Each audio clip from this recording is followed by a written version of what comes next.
政府早前向大埔宏福苑7棟受災樓宇提出情理兼備嘅收購方案，協助受災業主重獲新居過正常生活。至於冇被波及嘅宏志閣，喺必須尊重私有產權嘅前提下，當時未被納入收購範圍。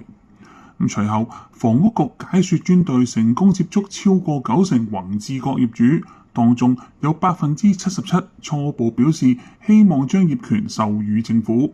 特區政府掌握意願後，日前正式宣布，若果有3%，即係75%或者以上宏志閣業主喺限期前接受收購，適用於宏福苑其餘7棟嘅收購方案，亦會開放俾宏志閣。今次嘅安排充分平衡咗對私有產權同埋業主意願嘅尊重，係特區政府施政以情為先同埋打破桎梏嘅另一次具體展現。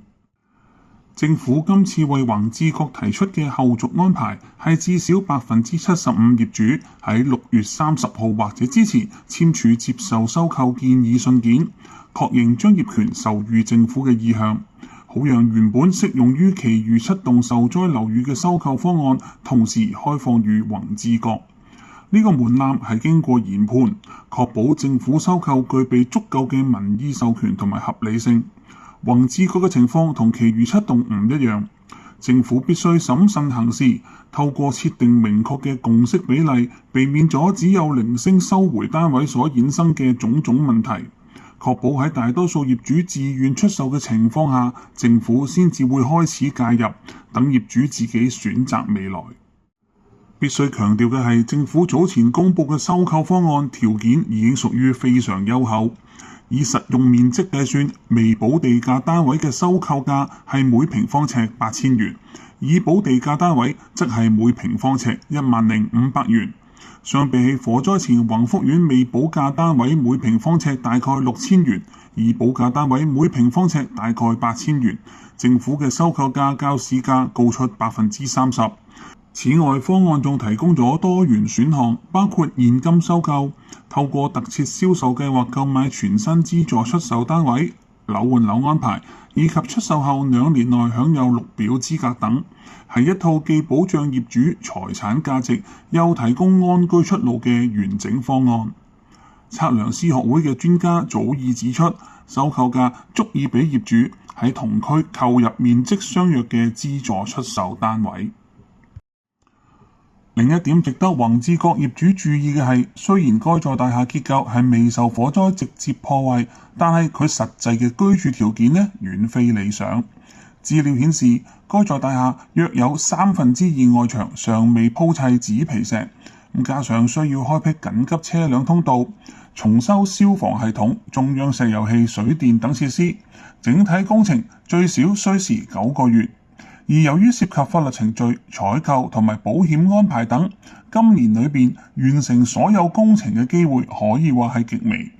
換言之，即使業主選擇遷回，亦都將會面對漫長嘅施工期，居住環境持續受影響。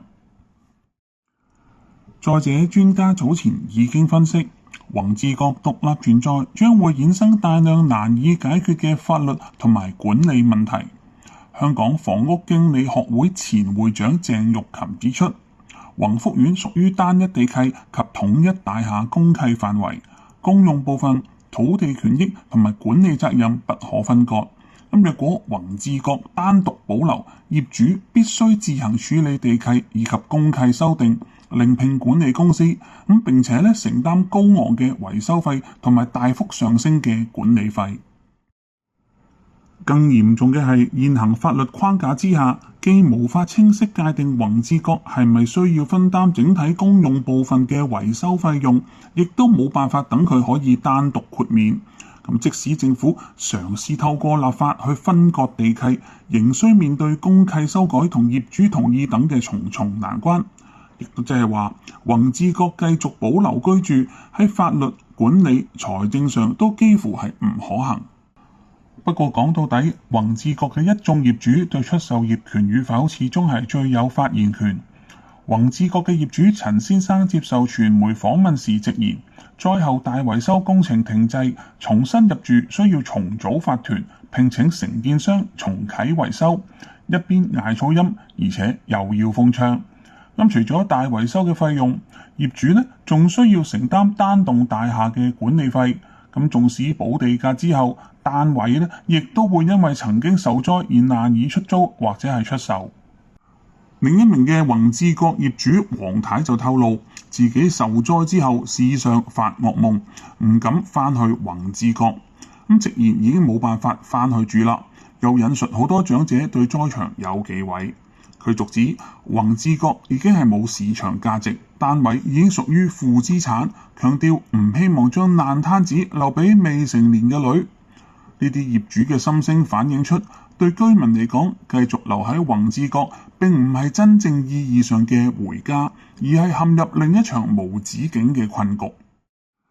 除咗宏志閣嘅收購安排，政府亦都公布5月13號至17號一共5日分批俾宏志閣居民再次返回單位執拾。執筆之時，政務司副司長卓永興亦都確認，另外7棟受災大廈嘅業主都有第2次上樓嘅安排。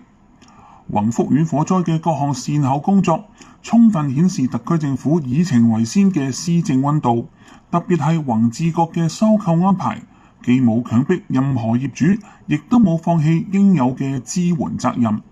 好似財政司副司長黃偉綸所講，稱得上係你情我願。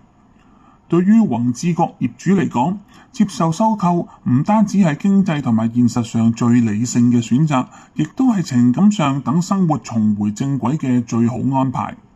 我衷心呼籲宏志閣業主積極響應，喺6月30號之前簽署接受收購信件，為自己同埋家人重塑一個穩定、安心、可預期嘅未來。